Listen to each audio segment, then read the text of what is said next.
Hey everybody, I'm Patricia.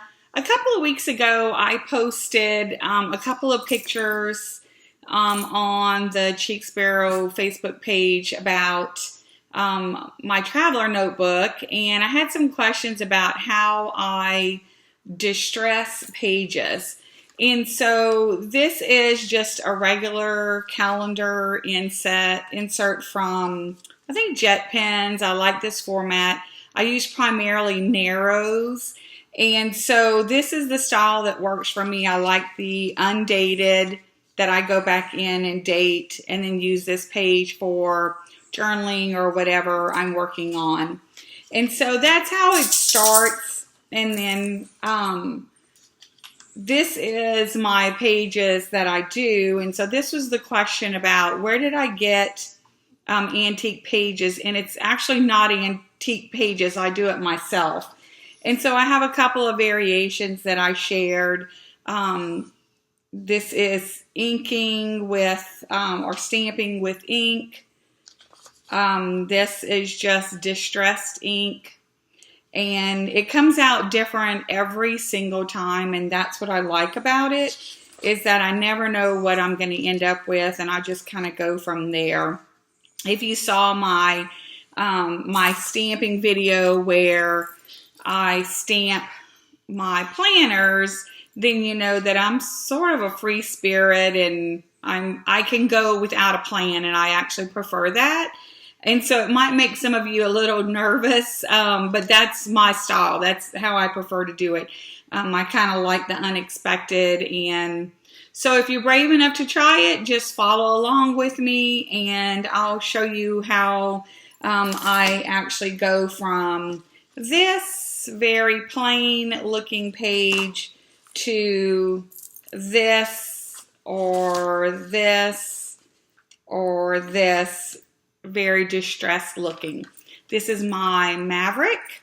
He's quite beautiful. He's a dark Maverick, and in Maverick is where I keep my art journaling stuff. I love to interact with him a couple of times a week. I can't get into him as much as I want because I am in nurse practitioner school, but I spend as much time with him as I can. In the background here, you'll see my Cozumel bag that a lot of you ooh and ah over, and I love that bag as well.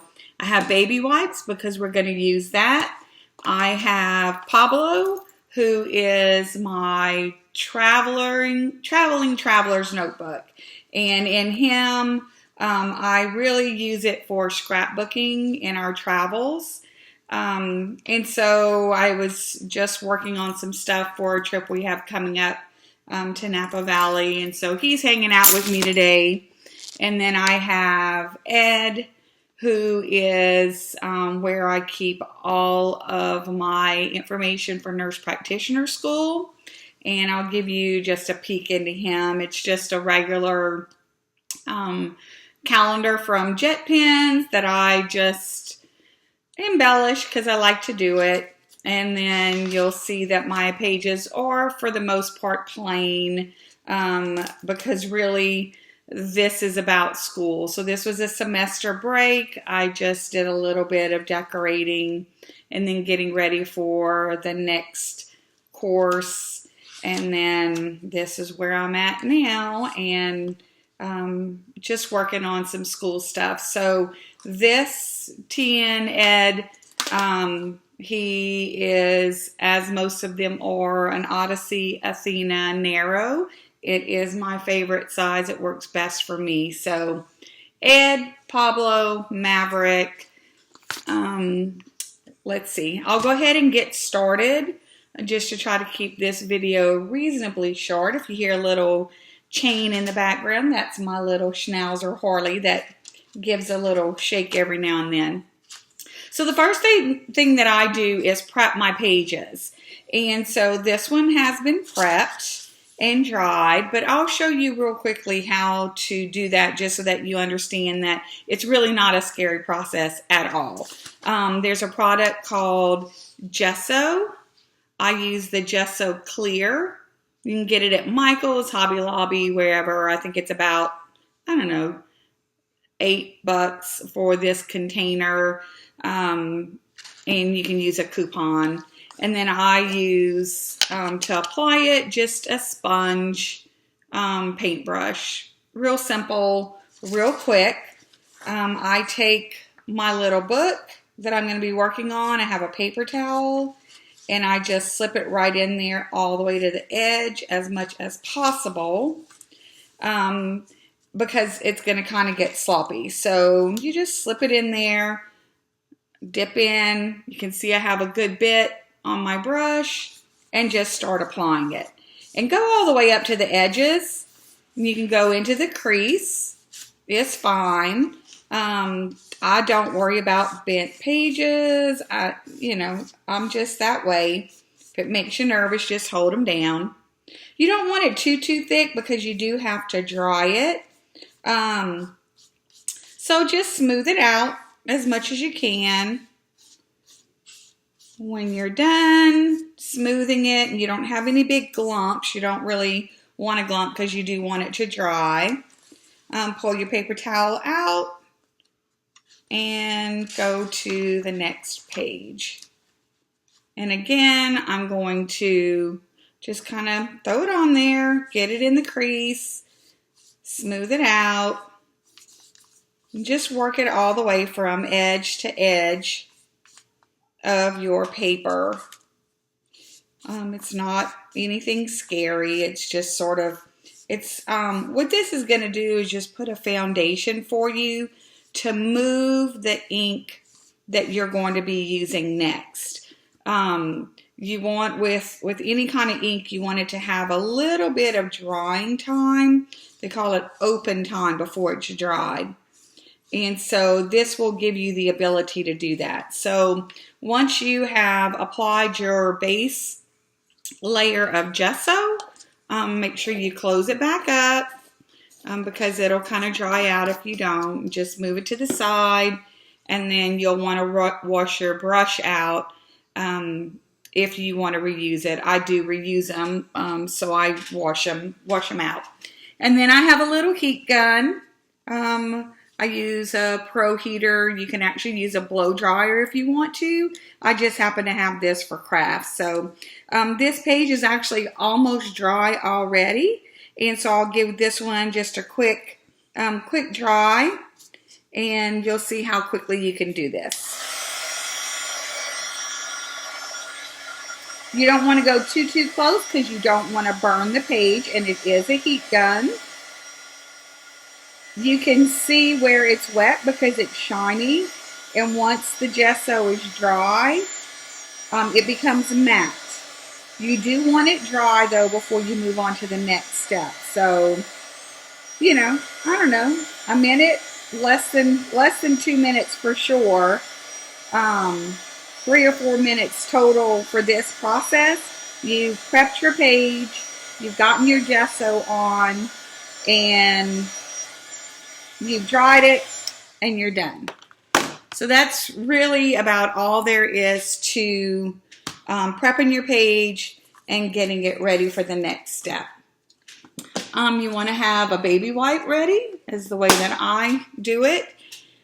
The inks that I prefer to use for this process for the aging is called Distress Oxide. It is a Tim Holtz product. You can get it anywhere, Michael's, Hobby Lobby, wherever.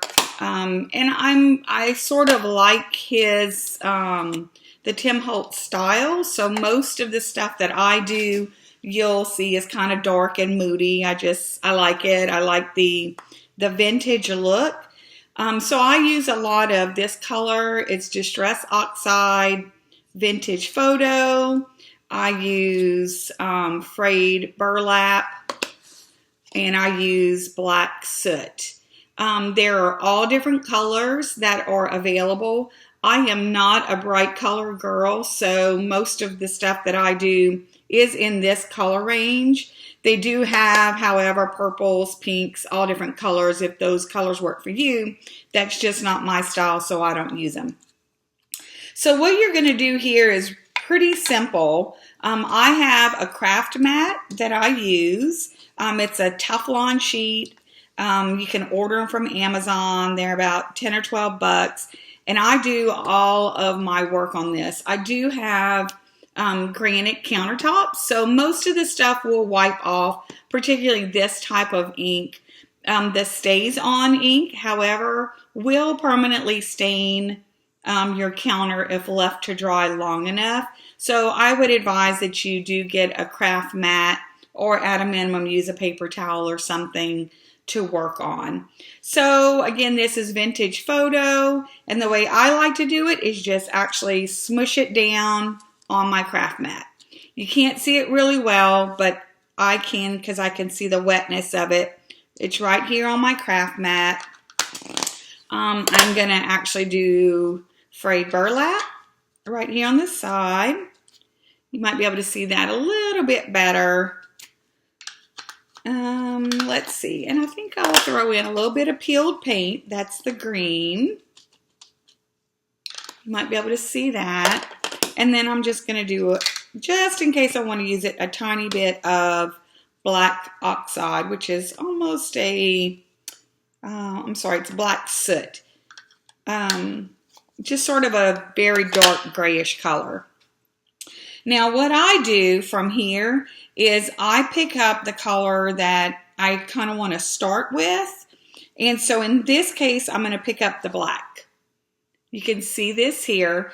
And now because I have prepped this page, and it's got gesso on it, that means that the open drying time is much longer, and that I can move this ink around on this page. So I'm just going to go down with it. I'm just going to put it, and sometimes it's lighter than I want. So if that's the case, I'm going to go back in, put it right back where I was working. There's really no right or wrong. Again, just grab it and darken it up. I go in swirls. You should be able to see the page now darkening a little bit. And just put it where you want it. I'm going to, this time, kind of stay along the edges. And I usually do this in a few layers until it gets the look that I want. So I'm not going for anything perfect. All I'm doing is base coating this page just so that you can see. And I'll touch it real quickly with the heat gun.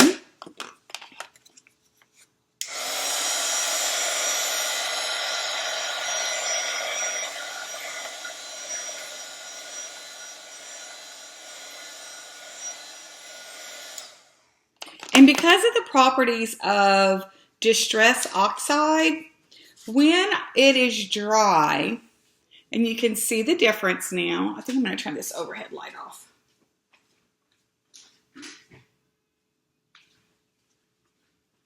Let's see if that's better. You can see it a little bit. It's very faint, very gray. It's soot. That's what you want it to look like. As though you went and dug in your fireplace, got soot on your hands, and just put it on. That's what this is intended to look like.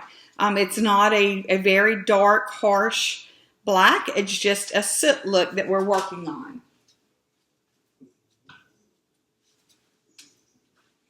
So I have the first layer, this soot, and you can see now the difference between this page and this page.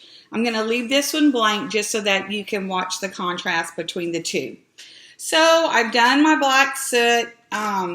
Want still more color. I'm going to put my paper towel back down, have my baby wipe, and at this point I think I'm going to grab some of my old photo, which is sort of a brown inking color. Now for me, I don't care, so I'm going to use the same side of the paper towel of the baby wipe that I've already used with the black soot.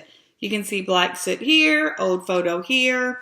Because I really, really like stuff old and grungy, I'm just going to use it. Be aware I have black soot here, so don't get it on your clothes.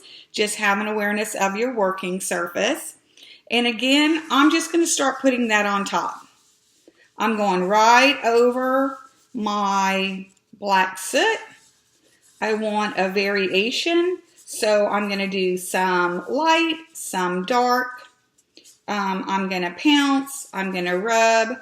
I might take a clean spot if it's a little too dark. Pounce right here.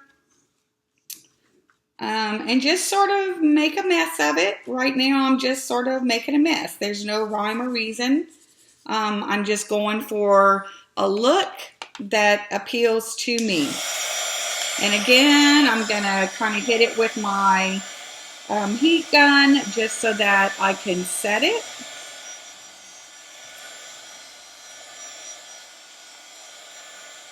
And like I said, it goes really, really fast. You can see that it's just putting it on, drying it, and moving on. So this is where we are now. I put the brown right over the black soot. But what I like about it is in areas where it was black and then I added a little brown, it almost gives it a greenish color because of the mix of the colors. And again, I'm not doing this page because I want you to be able to see the contrast, but ordinarily I'd make sure that I was in the crack and evenly spaced throughout both pages. But I'm good with this. So at this point, I think I'm going to pick up a little bit of the frayed burlap. Just going to grab some of that. Here where it was a little darker, I'm just going to go right over it. When the colors start blending, you really can't tell what's what. I like that. I like that it everything just sort of goes together. I'm going to pick up some more of the black soot. I'm going to come here along the edge and see if I can darken that up a little bit. I'm going to move my ink together and kind of mix it up. Come here in the corner. Make sure your corners are all done. And again, just kind of pounce it. Again, hit it with the heat gun.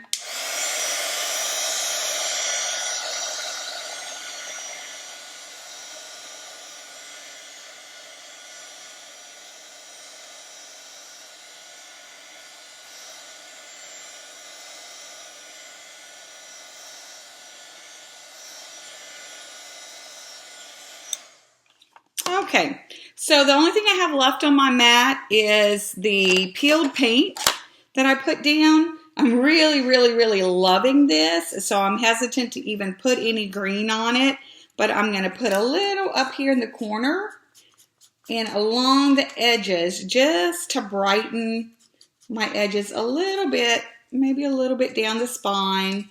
Just going to tap it down. You won't really be able to see that it's green because it's going over brown, but I just want to highlight a couple of places and just use up my ink, maybe a little bit in the center. And I think I'm going to do one more thing. I'm going to clean my mat off. I have this paper towel here. And I'm going to come back in with the black soot. And again, you're just mushing it onto your mat. Takes a little bit of pressure with some of them. The black soot, for some reason, takes a little bit more pressure than one that's a little wet, more wet, like the vintage photo. It's pretty wet. So the black soot, and again, I'm just going to try to put some on the edges to make it a little bit darker.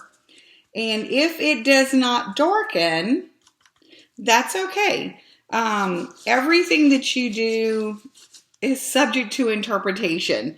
Go back and redo it, do what you like, do it differently, and I'll show you some things that I can do if I want it really darker on the edge.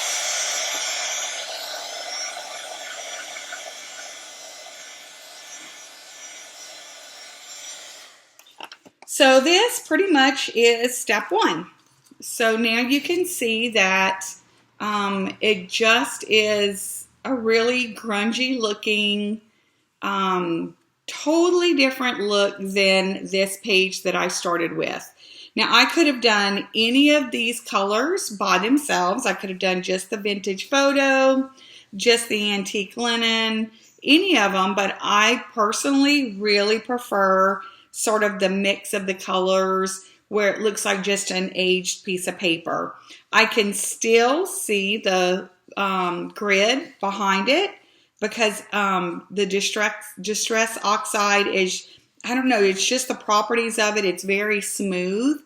And so from here, there are so many things that you can do with this as it is now. So I'm just going to show you a couple of things that I might do with it. And again, this is a page in my book that I actually use. And so this will probably end up being a separator page between trips that I'm taking. So I'll just do a couple of fun things just to show you some different things that you can do. In addition to Distress Oxide, Tim Holtz has Distress Ink. So this is the regular Distress Ink in black, again, black soot, but the properties are totally different for the ink than the oxide. The oxide will move with water a lot easier than ink. And that there's videos all over. I'm not going to go into all of that, but there's videos all over that tell you the difference between the oxide and the ink and why they do what they do. But for now, I think I want to just darken the edges a little bit. So I grabbed the black ink and a Tim Holtz ink pouncer, and I'm just going to darken the edges. I'll show you when I'm done what that looks like. I just really want it to have more of an aged look than I have right now. You can work up onto the page as much or as little as you want. I'm really just going for the ends, and I'm going to do just a little bit down the spine. Cover your inks up when you're done. And so if you remember what it looked before, this is what it looks like now. I've gone in and just darkened those edges. And you saw it took me just 10 seconds. That's all it did. All it took to add a little bit here to the edges.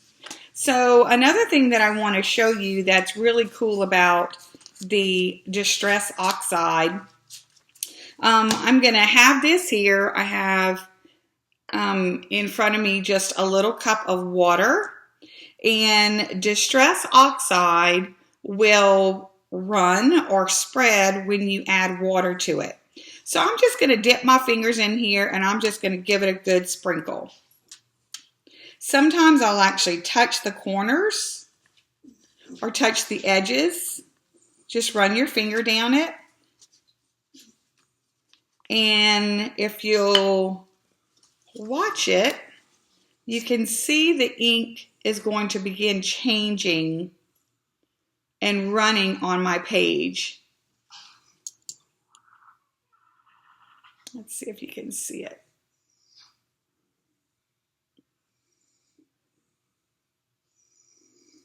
And it's almost immediate that it will do this.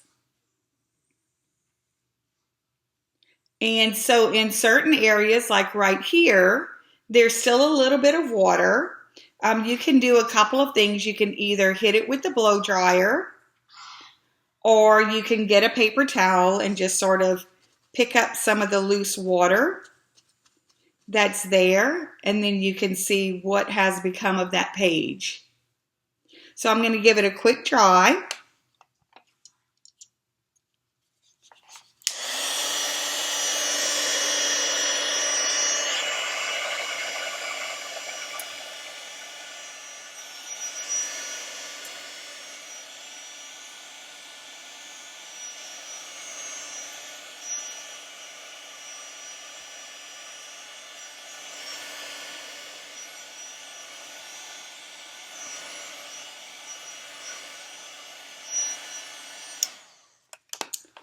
And again, all that was just plain tap water. But because of the properties of the Distress Oxide, Once we have stamped it and gotten it on, if we sprinkle it with water, this is the outcome. It will actually move the ink, and I love this look. This is what I do for the majority of my pages as a background. I love this look. It's dry now. I've hit it with the heat gun, and I can start doing whatever else I want to do on this page. And so move a couple of things out of my way. I'm going to I have these just little stamps that have, oh, I don't know. It's just, I'll show you. I can show a lot better than I can say. So it's just a pattern. That's all it is. It's just a little pattern that I like to go in and just sort of randomly apply. And that's Distress ink. It's going to dry pretty quickly. And it just gives me a little bit of color, a darker color on here. And then, you know, I use this a whole lot. It's my French words. I use this a whole lot. That's our coffee rings that we all love. This is, again, a Tim Holtz stencil. And you can actually just take your, this is going to come out because it's got black. I'll go ahead and use it. You can take your stencil with some vintage photo ink and I like to come off of the page a little bit. The same as I did with the my traveler's notebooks that I inked. And just go over and put a couple of little coffee stains just right on your page. It just gives you a little hint of detail, particularly if you don't do it terribly heavy. It just gives you a little bit of a hint. And I did it right over that stamp. Let me do another one here where you'll be able to see it better. Again, it goes really quickly. You just pounce. You just have your ink and you just pounce it.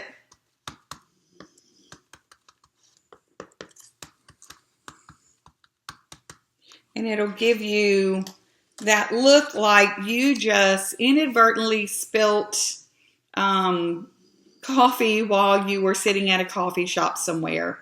I love this. I absolutely love this look.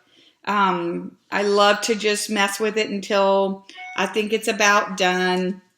Then I use a lot of clip art. I'll go onto Pinterest and choose whatever pages, whatever clip art I want to use. Someone had asked a while back about my, not Pablo, it's in my Maverick, this one. Where I got all of my clip art, and I get most of it just off of Google. I do use some Tim Holtz little things that I purchase that I order, like this stamp is Tim Holtz. This is Tim Holtz. All of this is. But then other things, I'll just go on to Google or Pinterest and print out and cut them out and stick them in here. This is washi tape along the top and the bottom, and it just adds color and dimension to what you're doing. So for instance, this page here, I would probably, this is washi tape from, it's a company called Or Atelier. I'm not even sure how to say it. But I would just tear a piece of it. I kind of like the crown. Just tear what you want and just stick it on there. And then you've got, just like that, a little bit of dimension. Add whatever else you want, wherever you want. And that's really kind of how you make it your own. I love, love, love washi tape. I love to add it to all of my pages. It just gives you some dimension, varying colors. Because this is my travel book, I almost always use some kind of map information or pictures or whatever. Just tear a little piece off. and just stick it wherever you want. And I build up my pages, so I'll start kind of basic, figure out what I want to work on, and then I might come back and layer 3 or 4 times to this little piece of washi tape. Sometimes you have to glue it down, but I just like the look of the layering. And then you build onto it. But this page really it starts out for me as just a background page.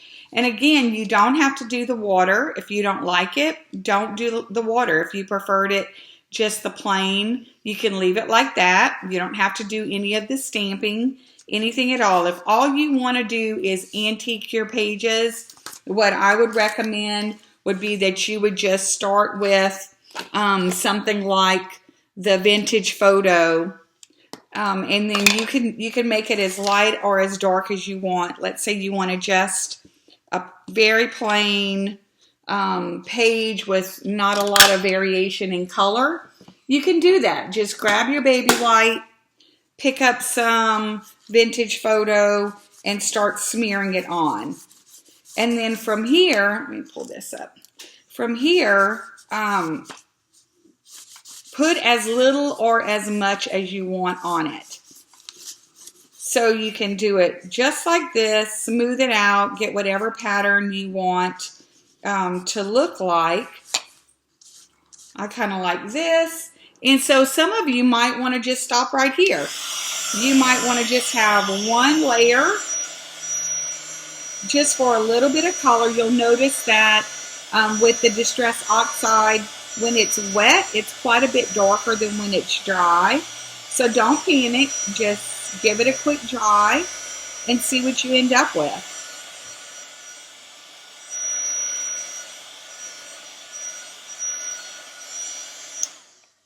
So again, some of you might decide that you want just this.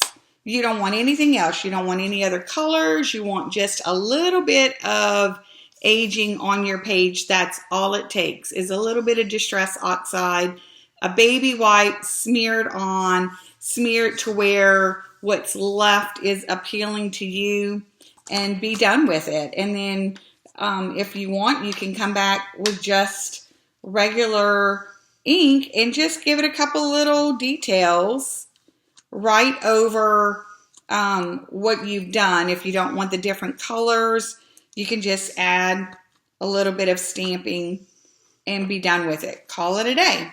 And that's it. So I hope you enjoyed that. I hope it was helpful to you. Again, your goal is to, with that anyway, is to end up antiquing your page and then going over it with whatever it is that you want to work on as you're doing your art journaling. So from this to this. Hope you enjoyed. If you have any questions, let me know. Thank you.